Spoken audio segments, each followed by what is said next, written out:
Good evening everyone. Welcome back to our YouTube channel Dream Setu Education. मैं रिधि मल्होत्रा हर रोज की तरह आपके लिए लेकर आई हूँ इंग्लिश ग्रामर की classes for all competitive exams like CTET, SuperTET, UPTET and so on. अगर हम बात करें CTET की तो आप सब जितने भी CTET एस्पायरिंग स्टूडेंट्स हैं उनको पता होगा कि अभी कल ही CTET के फॉर्म्स निकल आए हैं जिसके अंदर आपकी लास्ट डेट है 26 मई and the exams are expected to take place in the month of July. So जो मैं आपको पढ़ाती हूँ, जो भी सिलेबस आपको कवर करा रही हूँ इंग्लिश का, वो आपका सीटेट के पर्सपेक्टिव से भी काफ़ी इंपॉर्टेंट है. सो रेगुलरली मेरी क्लासेस में आइए, बेसिक से एडवांस की तरफ लेकर जाइए अपने इंग्लिश को. एंड आपको कोई भी डाउट हो तो बेझिझक मुझसे आप पूछ सकते हैं. हमारा इंस्टीट्यूट दिल्ली के ईस्ट दिल्ली के लक्ष्मी नगर में लोकेटेड है. अगर आप हमसे ऑफलाइन क्लासेस लेना चाहते हैं तो प्लीज हमारे दिए हुए नंबर पर कांटेक्ट कर सकते हैं एंड हमें रीच आउट कर सकते हैं. तो जैसे कि हमने कल की क्लास में पढ़ा था प्रोनाउंस यानी कि सर्वनाम. सर्वनाम यानी कि प्रोनाउंस की हमने डेफिनेशन पढ़ी थी, उसके टाइप्स पढ़े थे और उससे रिलेटेड कुछ क्वेश्चंस भी सॉल्व करे थे. उसी के सक्सेशन में आज हम उसका एक और पार्ट लेकर आए हैं जिसके अंदर हम पढ़ेंगे प्रोनाउंस के रूल्स के बारे में. But before we begin the class, जो हम रोज आपको बोलते हैं करने को, अगर आपने अभी भी रोज वीडियो देखते हुए भी अगर चैनल को सब्सक्राइब नहीं किया है तो प्लीज चैनल को सब्सक्राइब करें और मेरे को रोज यहीं पर इसी समय देखने के लिए बेल आइकन को प्रेस करना मत भूलिएगा. अगर वीडियो अच्छी लगती है तो इसको लाइक करें, अपने फ्रेंड्स के साथ शेयर करें और अपना फीडबैक हमें कमेंट सेक्शन में जरूर दें. स्टार्ट करेंगे आज की वीडियो के साथ जो कि है हमारा pronouns part 2. Rules of pronoun के अंदर हम सबसे पहले पढ़ने वाले हैं फर्स्ट रूल को, जो कि है since a personal pronoun works in place of a noun the number, gender and person of the pronoun must be according to the noun only. हमने कल की क्लास में पर्सनल प्रोनाउन के बारे में पढ़ा था जो कि बेसिक प्रोनाउंस होते हैं जो नाउन की जगह पर यूज करे जाते हैं. तो वो हमें कह रहे हैं कि जब हम एक पर्सनल प्रोनाउन को यूज कर रहे हैं एक नाउन की जगह, तो जो उसका नंबर होगा, उसका जेंडर होगा या उसका जो पर्सन होगा वो नाउन के हिसाब से आना चाहिए. आप लोगों को सुनकर या देखकर थोड़ा कॉम्प्लिकेटेड लग रहा होगा, बट हमें अपनी हर कॉम्प्लिकेशन को ठीक करना है with the help of examples. तो आपको हर रूल के साथ एक या दो एग्जाम्पल जरूर मिलेंगे जिसके थ्रू आपको कॉन्सेप्ट का क्लियरेंस मिल जाए. तो इसके अंदर हमारा एग्जाम्पल दिया हुआ है Ram has lost his books. यहां पर आपका जो राम है, Ram is your noun, right? Ram here is your noun. अब नाउन की जगह आगे हमने जाकर नाउन राम की जगह यूज करना है उसका पर्सनल प्रोनाउन जो कि हमने यूज किया है हिज. अब राम कौन है? जेंडर हुआ मैस्कुलिन. पढ़ा था हमने नाउन के अंदर मैस्कुलिन फेमिनाइन के बारे में. तो जेंडर हुआ मैस्कुलिन, नंबर क्या हुआ? सिंगुलर. राम तो एक ही है तो हमने इसीलिए यूज किया यहाँ पर हिज, ना कि देयर या फिर हर. हर यूज तो तब होता ना अगर राम एक मेल नहीं यानी मेल नहीं फीमेल होता, बट राम है मेल और है सिंगुलर तो हमने उसकी जगह वर्ड यूज किया है हिज. अगला एग्जाम्पल देखेंगे शी लव्स हिज हस्बैंड. अब शी और हिज का तो आपस में कोई मेल ही नहीं है. शी भले ही एक प्रोनाउन है लेकिन उसके कनेक्शन में जब हम आगे एक और प्रोनाउन को यूज कर रहे हैं तो हमें शी का जेंडर पता होना जरूरी है और नंबर भी. तो हम यहाँ पर हिज नहीं यूज करेंगे, हम यहाँ यूज करेंगे शी लव्स हर हस्बैंड. तो जब भी हम नाउन की जगह या प्रोनाउन की जगह कोई भी पर्सनल प्रोनाउन सेंटेंस के अंदर आगे यूज कर रहे हैं तो हमें पहले यूज करे जाने वाले नाउन और प्रोनाउन का जेंडर और नंबर देखना बहुत जरूरी है. तो ये था हमारा फर्स्ट रूल ऑफ प्रोनाउन. इसके बाद हम बढ़ेंगे सेकेंड रूल की तरफ जिसके अंदर बोला जा रहा है when two or more singular nouns are joined by and the pronoun for them always in the plural number. वही बात आ जाती है अगर आप एक साथ एक बंदे की नहीं बल्कि दो बंदों की, दो चीजों की या दो जगहों की बात कर रहे हो तो आप उसको सिंगुलर की तरह नहीं ट्रीट करोगे, आप उसको प्लूरल की तरह ट्रीट करोगे, क्योंकि प्लूरल का अपने आप में मतलब ही यही है कि आप एक की नहीं एक से ज्यादा की बात कर रहे हो। एग्जाम्पल देखते हैं, Mohan and Sohan have lost his books. His किसके लिए यूज होता है? हिज तो सिंगुलर के लिए यूज होता है, बट जब हम मोहन और सोहन की इकट्ठे बात कर रहे हैं तो ये तो दो पर्सन्स हुए ना, तो हम इनके लिए क्या वर्ड यूज करेंगे? हम इनके लिए वर्ड यूज करेंगे there. There pronoun is used for plural noun और pronoun, तो हम यूज करेंगे Mohan and Sohan have lost their books। अकेले मोहन ने नहीं खोई, अकेले सोहन ने नहीं खोई, तो हम his नहीं यूज करेंगे, हम वहां पर यूज करेंगे their। अगर आपको कॉन्सेप्ट्स क्लियर हो रहे हैं और आपको लगता है कि आप इसको समझ पा रहे हो तो आप अपनी तरफ से भी और एग्जांपल्स यहाँ पर प्रेजेंट कर सकते हो। मैं हर किसी का कमेंट पढ़ती हूँ, आप सबका भी पढ़ूंगी और उसका जवाब भी जरूर दूंगी। आगे बढ़ते हैं हमारे प्रोनाउन के थर्ड रूल की तरफ। When two or more pronouns, singular nouns joined by and are preceded by each and every, the pronoun must be singular। ध्यान से समझना है इसको। पुराने में हमने बात करी थी कि जब हम एक या एक से ज्यादा nouns के बारे में बात करेंगे तो हम उसको प्लूरल की तरह ट्रीट करेंगे, बट यहां पर अगर हम बोले कि हम उसके साथ ईच या फिर एवरी लगा दे रहे हैं उस पर्टिकुलर प्रोनाउन के साथ, तो हम वहां पर सिंगुलर की तरह उसको यूज करेंगे, प्लूरल की तरह यूज नहीं करेंगे। एग्जाम्पल के थ्रू समझते हैं। Every student and every teacher took his और हर सीट। अब आप बोलोगे यार यहाँ तो हिज और हर है, यहाँ तो दो की बात हो रही है, बट नहीं, हमने एंड नहीं लगाया है, हमने यहाँ पर और लगाया है, यानी कि ईच स्टूडेंट, हर एक स्टूडेंट ने और हर एक टीचर ने अपनी अपनी सीट ले ली है। मैंने आपको कल की क्लास में टाइप्स ऑफ प्रोनाउन में भी एक्सप्लेन किया था कि जब हम एक की पर्टिकुलर की बात कर रहे हो लेकिन उसकी तरफ एक साथ मतलब उसका नाम ना मेंशन कर रहे हो, उसकी तरफ डायरेक्ट इशारा ना कर रहे हो, तो वहां पर ईच या एवरी वर्ड्स यूज होते हैं। तो ईच एंड एवरी के केस में हम लोग कभी भी प्लूरल नहीं यूज करेंगे, हम लोग वर्ड यूज करेंगे singular. Each of Ram and Shyam has done his work. यहां पर हम बात कर रहे हैं राम और श्याम की।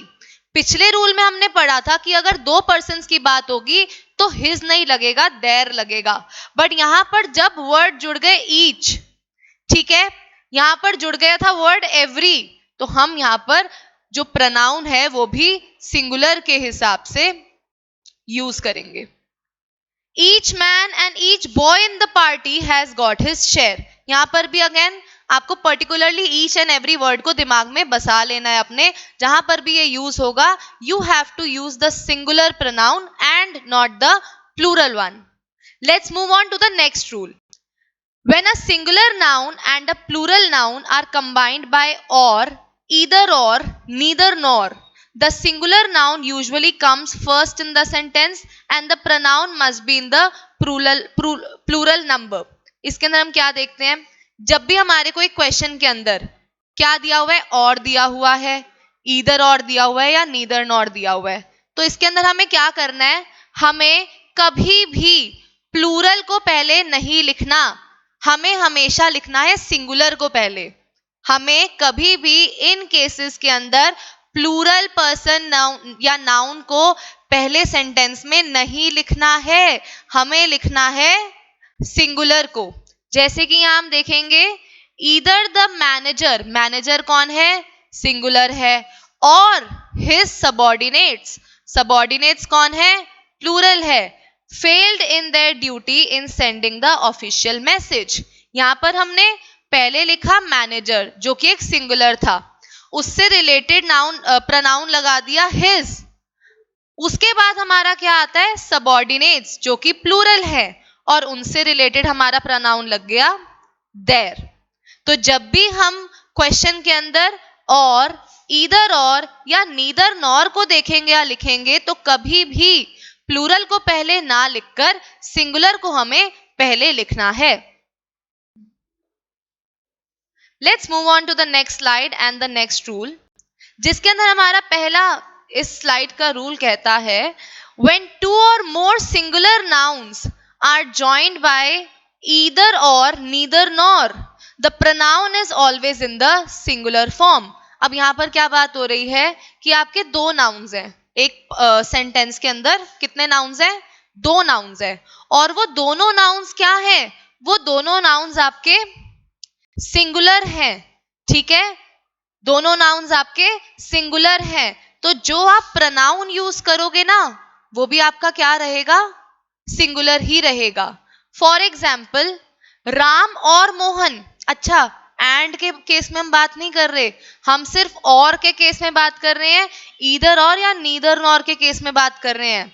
ठीक है, ये हमारा दूसरा केस है और ईदर और नीदर नॉर से related.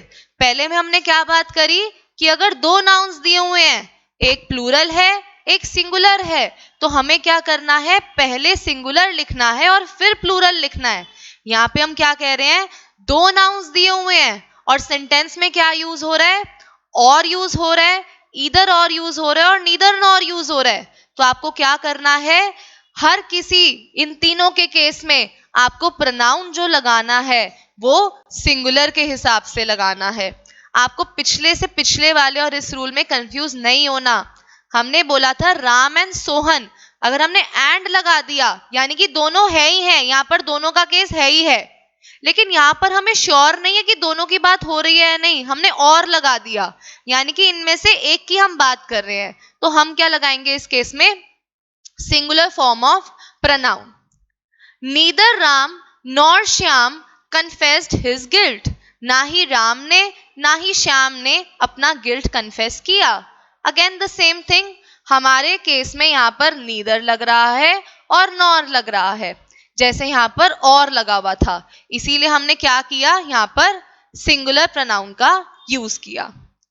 Either Sita or Kamala forgot to take her prize. या तो सीता भूली या कमला भूली, दोनों नहीं भूले, वो कंफर्म है, दोनों में से कोई एक भूला है, नहीं पता हमें कौन भूला है. ठीक है, हमारे लिए वो अननोन एक फैक्ट है कि कौन भूला है अपना प्राइज लेना, बट हमारे लिए एक नोन फैक्ट ये है कि दोनों में से कोई एक भूला है. तो जब हम एक की बात करेंगे तो हमने बचपन से पढ़ा है, वहां पर हम यूज करेंगे singular form of pronoun.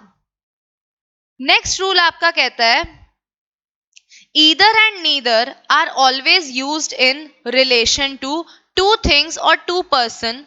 For more than two, any or none must be used. जब भी आप सेंटेंस के अंदर either और यूज करते हो या neither nor यूज करते हो, you are only talking about two nouns. That means two things or two places or two people and so on. लेकिन जब आपको दो से ज्यादा की बात करनी है, in that case you will use the word any or none. जैसे कि either of the two girls can pay for it.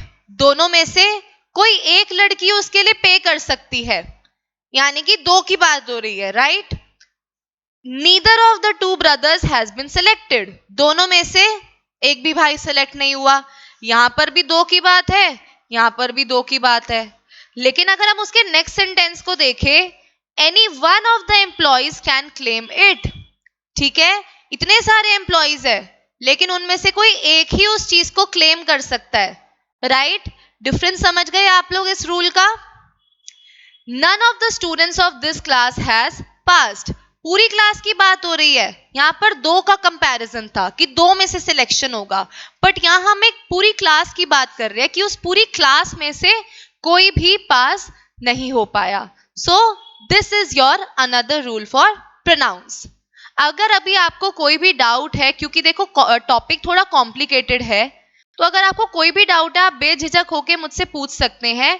And रही बात इस पीडीएफ की, ये पीडीएफ आपको हमारे टेलीग्राम ग्रुप के अंदर मिल जाएगा, ड्रीम सेतु एजुकेशन चैनल के नाम से. जो आप मेरी जो यहाँ पर स्क्रीन पर पीडीएफ देखते हो, जो भी कंटेंट देखते हो, सब कुछ आपको पीडीएफ के फॉर्म में उस ग्रुप पे अवेलेबल हो जाएगा. सो आप उस ग्रुप को ज्वाइन कर सकते हैं एंड मेरी पीडीएफ का एक्सेस हासिल कर सकते हैं. नेक्स्ट रूल आपका क्या कहता है? When in a sentence one is used as the subject, all the pronouns in the sentence must be changed into one or ones and not his or her or him. One, जब भी आपका subject क्या रहेगा, one रहेगा, याद रखना subject आपका रहेगा वन, उस समय पे चाहे वो वन जो है आपका हिज है, हर है, इट है, डजंट मैटर, आपको उसके रिलेशन में जब भी आगे कोई प्रोनाउन यूज करना है तो आप हमेशा वंस या फिर वन वर्ड के थ्रू यूज करोगे, राइट? आप उसके लिए हमेशा दो ही वर्ड यूज करते हो, ईदर इट इज वंस और वन। जब भी हमारा सब्जेक्ट वन रहेगा उस केस में हमारे सेंटेंस के अंदर कोई भी प्रोनाउन यूज होगा तो या तो वंस होगा या फिर वन होगा। अगला आपका रूल क्या कह रहा है देखते हैं।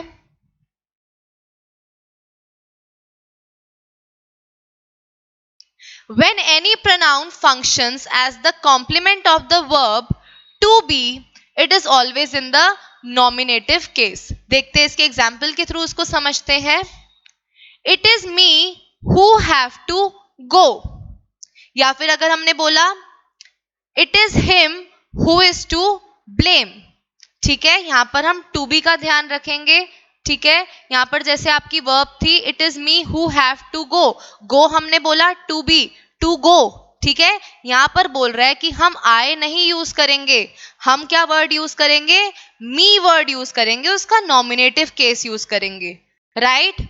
इसके अलावा सेकंड की बात करें, it is him who is to blame, आप टू बी ये मत समझना टू बी डायरेक्ट आ जाएगा, टू के साथ आपकी कोई और वर्ब ऐड होगी।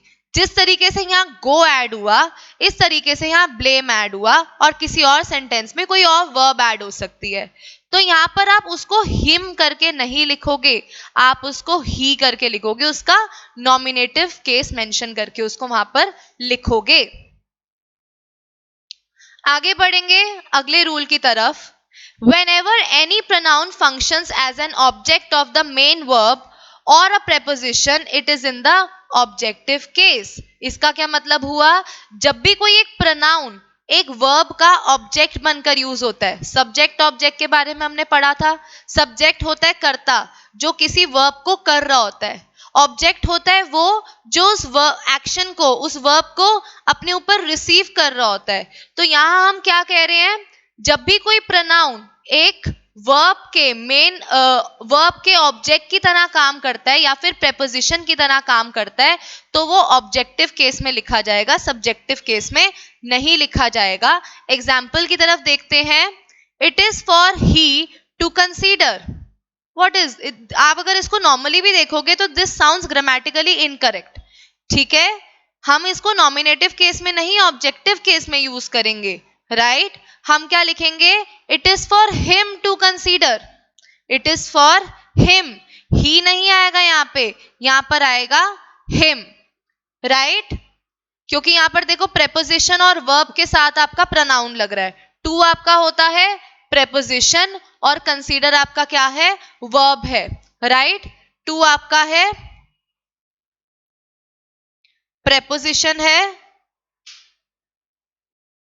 और कंसीडर क्या है आपका, वर्ब है, उसके साथ प्रोनाउन यूज हो रहा है ही आपका नॉमिनेटिव, ही शी मी ये सब नॉमिनेटिव केस होता है। ऑब्जेक्टिव केस आपका हो गया हिम हर, ठीक है, योर, तो हमें हिम यूज करना है, यहाँ पे ही नहीं यूज करना। Ask he to go, does it even sound grammatically correct यार, इतना तो किसी को नहीं भी इंग्लिश आती होगी तो बेसिक वो इंग्लिश समझ सकता है एंड जांच पड़ताल कर सकता है कि कोई सेंटेंस जो आप बोल रहे हो वो सुनने में भी ठीक लग रहा है या नहीं। तो हम क्या बोलेंगे, ask him to go. Next rule here is when two singular nouns joined by and denote the same person or thing, the pronoun used for them must be singular in number। यहां पर क्या हुआ कि जब आपने दो nouns को use किया लेकिन वो नाउन सेम ही चीज के लिए यूज हो रहे हैं, ठीक है, जब भी वो नाउन एंड के बेसिस पे वो डिवाइडेड है बीच में बट वो दोनों नाउन जो है वो सेम पर्सन या सेम चीज के लिए यूज हो रहे हैं तो आपका प्रोनाउन यहाँ पर सिंगुलर रहेगा, आपका प्रोनाउन यहाँ पर प्लूरल नहीं आएगा।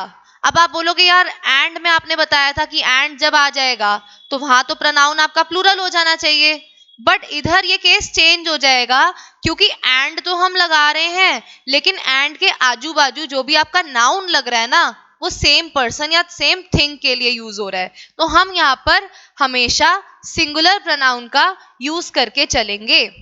The article the is placed before the first noun. और हमें पता कैसे चलेगा ऐसे सेंटेंसेस के बारे में? जब उस पहले नाउन के शुरुआत में द आर्टिकल का यूज किया जाएगा। जैसे कि the accounts officer and treasurers should be careful in his work of keeping accounts.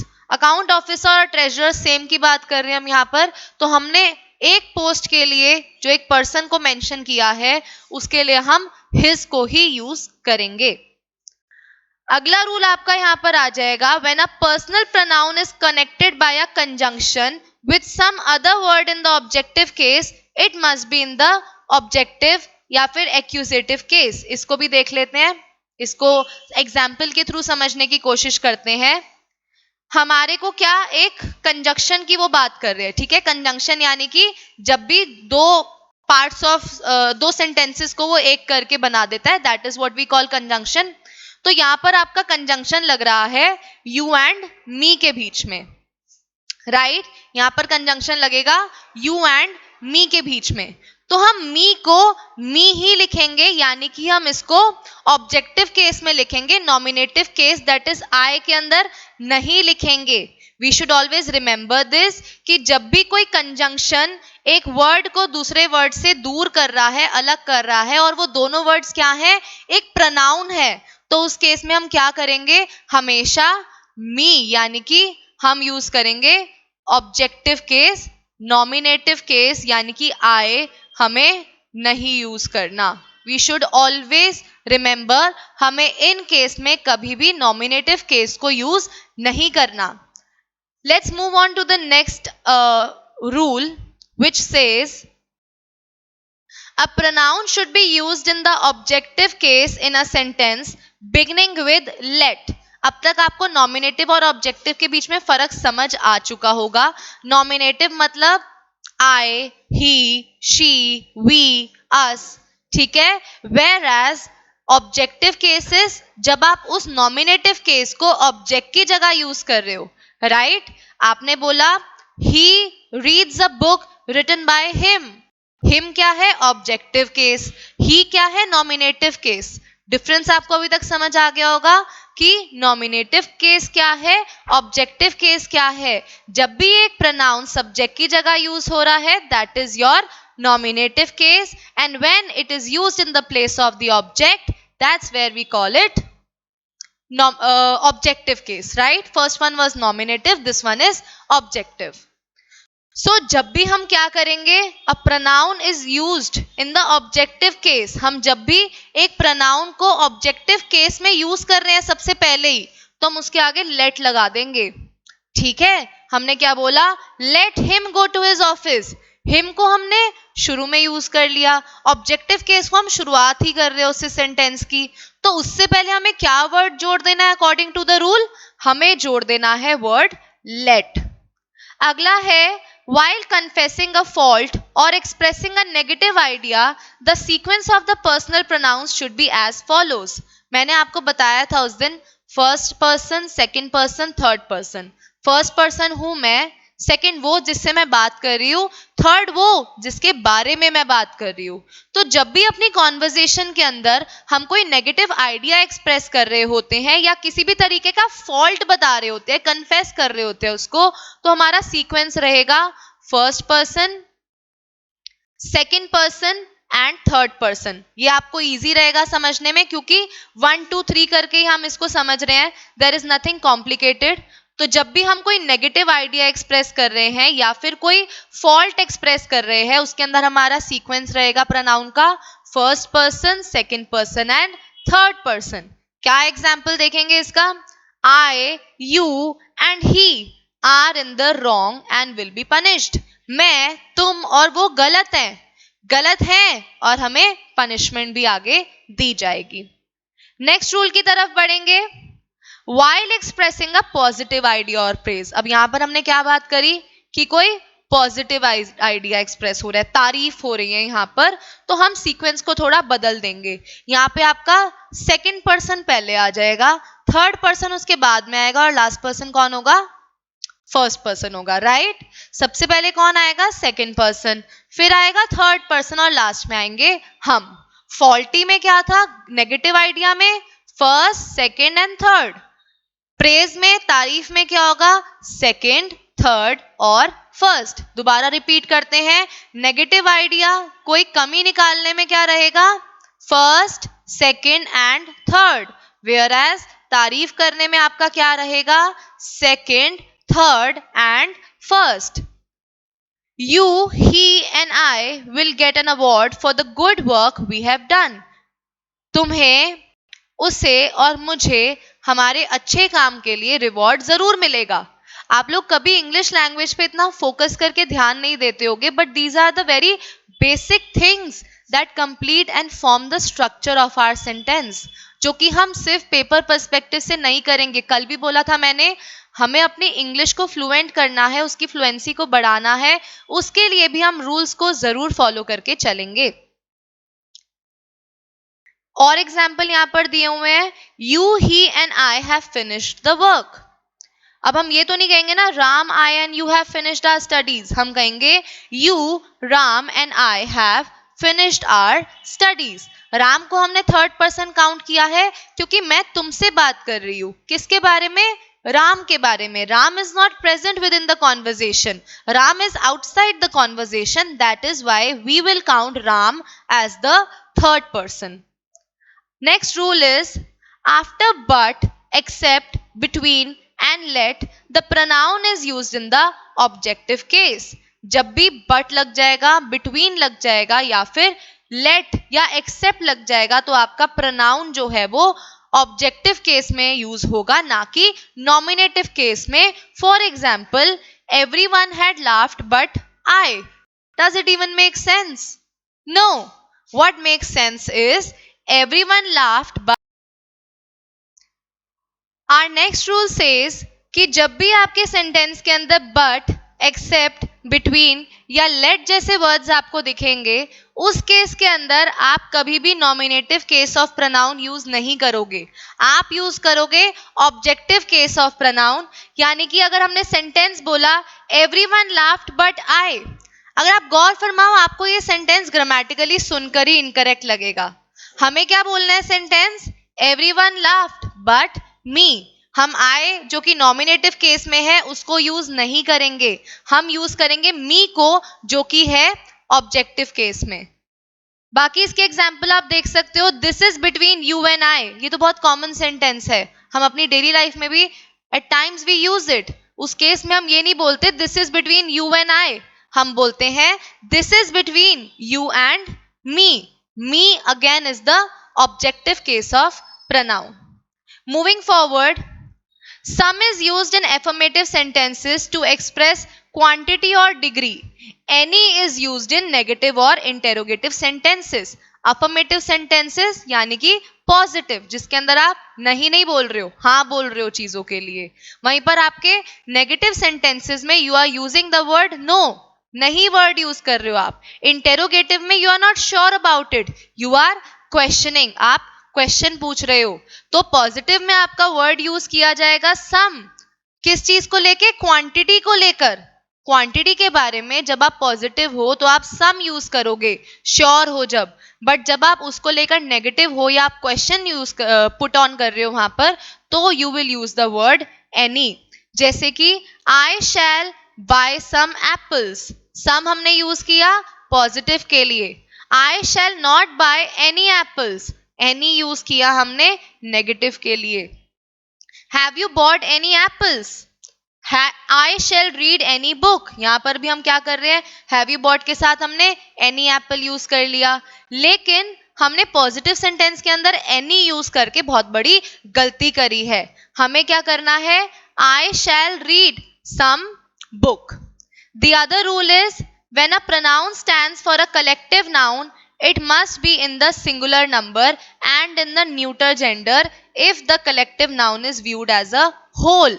अगर आप कलेक्टिव नाउन को एक होल, एज अ होल, इकट्ठे उसको देख रहे हो, तो आपको उसके साथ एक ऐसा प्रोनाउन यूज करना है जो कि सिंगुलर हो और न्यूटर जेंडर के लिए यूज कर रहे हो, यानी कि मेल या फीमेल के लिए नहीं, एक नॉन लिविंग थिंग के लिए, न्यूटर जेंडर के लिए जब आप यूज करोगे तो उसका एग्जाम्पल आपका रहेगा the jury gave it's verdict. The jury were divided in their opinions. जब हमने ज्यूरी की बात करी, कैसे बात करी हमने ज्यूरी की? एज अ होल बात करी, पूरी की पूरी ज्यूरी की हम बात कर रहे हैं, तो हमने सिंगुलर यूज किया उसके लिए। बट जब हम ज्यूरी के पार्ट्स की बात कर रहे हैं, यहाँ पर डिवाइडेड वर्ड यूज हो गया, ठीक है। डिवाइडेड वर्ड मतलब हमने उसको पार्ट में डिवाइड कर दिया, हम जूरी की as a complete, as a whole यहाँ पर बात नहीं कर रहे हैं, तो वहां पर हम जो प्रोनाउन यूज करेंगे वो प्रोनाउन आपका रहेगा प्लूरल। ऑलराइट, आगे बढ़ेंगे। Each other is use for to persons. जब भी हम एक क्वेश्चन के अंदर ईच अदर प्रोनाउन यूज कर रहे हैं, वी शुड रिमेंबर कि हम वहां पर दो लोगों की बात कर रहे हैं। The two brothers disliked each other. Obviously एक दूसरे को, हिंदी में हम ईच अदर को एक दूसरे को ही बोलते हैं, तो यहां पर हम किन की बात कर रहे हैं? दो लोगों की। Romeo and Juliet loved each other. The two children quarreled with each other. Each other use हो रहा है, then we are talking about two people. वहीं पर बात करते हैं one another is used for more than two person. Each other use होता है दो के लिए, one another use होता है दो से ज्यादा लोगों के लिए. For example, good boys do not quarrel with one another. हमने बोला the two brothers are quarreling with each other, आपस में क्वेरल कर रहे हैं। बट जब हमने बोला कि अच्छे लड़के एक दूसरे के साथ बहस नहीं करते, तो हम यहाँ पर दो की बात नहीं कर रहे, हम यहाँ पर काफी सारे लड़कों के बारे में बात कर रहे हैं। आगे बढ़ेंगे। The pronouns who, whom, whose are generally used for persons. जब भी हम who यूज कर रहे हैं, whom यूज कर रहे हैं, whose यूज कर रहे हैं, हम इंसानों के लिए यूज कर रहे हैं, हम किसी चीज या जगह के लिए उसको यूज नहीं करते हैं। who यूज होता है आपका सब्जेक्ट के केस में, नॉमिनेटिव केस में। ऑब्जेक्ट की जगह आपका whom यूज होता है। पोजेसिव तब यूज होता है जब हम किसी की ओनरशिप या उसकी हकदारी वहां पर दिखा रहे होते हैं। For example, Shikha is the student who got an award, right? They are the thieves whom the police caught, and this is the student whose certificates are lost. तीनों का आपको एग्जाम्पल मिल गया। I hope I am clear to all of you. अगला है use of which. विच के क्या क्या यूज होते हैं देख लेते हैं। विच आप यूज कर सकते हो इन्फेंट्स के लिए, बहुत छोटे बच्चों के लिए, छोटे जानवरों के लिए या ऑब्जेक्ट्स के लिए। जैसे कि this is the dog which my friend bought from the US. This is the baby which was lost in the theatre. बहुत छोटे बच्चे की जब हम बात कर रहे हैं, तब हम उसके लिए ही या शी नहीं यूज करते, हम उसके लिए विच यूज करते हैं। अगला बोला जाता है व्हेन सिलेक्शन इज एक्सप्रेस्ड। जब भी किसी चीज को सिलेक्ट करने की बात हो रही होती है, उस पर्टिकुलर चीज को सिलेक्ट करने की बात हो रही होती है, तब भी हम वर्ड यूज करते हैं which. Which of these television sets do you want to purchase. Select करना है इनमें से क्या चाहिए, तो हमने क्या वर्ड यूज किया? विच वर्ड को यूज किया। To refer to a sentence, किसी सेंटेंस की तरफ रेफर करने के लिए भी we use the pronoun which. He was said to be drunk, which was not true.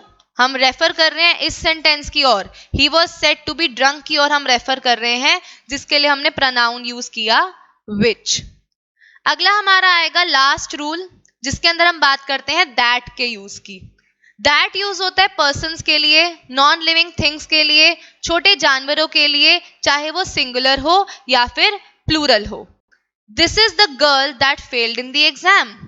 All right, this is the radio that I bought yesterday. तो यहां पर हमने वर्ड यूज किया है दैट, पर्सन्स के लिए भी हो सकता है और लाइफलेस थिंग्स यानी कि रेडियो के लिए भी हो सकता है। उसके बाद आता है as a substitute for a singular noun already mentioned. जब हमने कोई सिंगुलर नाउन को ऑलरेडी मेंशन कर लिया है, उसके आगे उसके सब्सटीट्यूट के रूप में हम दैट को यूज कर सकते हैं। For example, the weather of Hyderabad is far better than Delhi. इसके अंदर ये सेंटेंस जो है आपका इनकरेक्ट है, क्योंकि हम इसके अंदर इसको क्या लिखेंगे? The weather of Hyderabad is far better than that of Delhi. जैसे कि मैंने आपको बताया, छोटी छोटी चीजें आपके एग्जाम्स में तो हेल्प करेंगी ही, बल्कि आपकी रेगुलर इंग्लिश स्पीकिंग एबिलिटीज को भी इम्प्रूव करेगी। अगर आपको मेरी आज की क्लास अच्छी लगी हो और आपको प्रोनाउंस का कॉन्सेप्ट अच्छे से समझ आ गया हो तो प्लीज मेरी वीडियो को लाइक करे बिना यहाँ से मत जाइएगा।